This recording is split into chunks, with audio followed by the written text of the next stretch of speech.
Du kan se sådan en gang søjlepresser, der står i også. Er det ikke flot? Var det fantastisk? Var det, hvad hedder det, skældet, Ja, det står i? Ja, det står i de bøger, Ja. at toskanerne brugte det som skælafmærkninger. Ja, også. okay. Men de brugte det så også i helt gammel tid.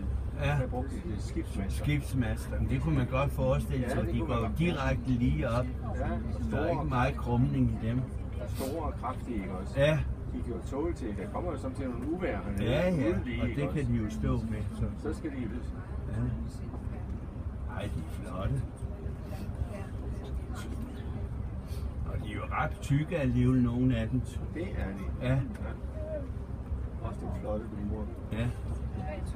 Det er meget sjovt at have brugt det som skæld. Mellem de forskellige. Det følger jo ingenting, Peter. Ja. Det følger jo ingenting, jo. Mm-hmm. Det gør de jo ikke. Ej, hvor.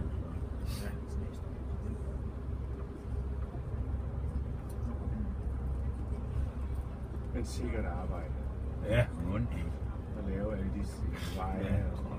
og Vokser de ret hurtigt, eller er de langsomt op? Meget langsomt voksne. Nå. Ja, så skal de jo passe på med at tynde dem ud og sådan noget, når de bruger dem til skibsmaster. Ja.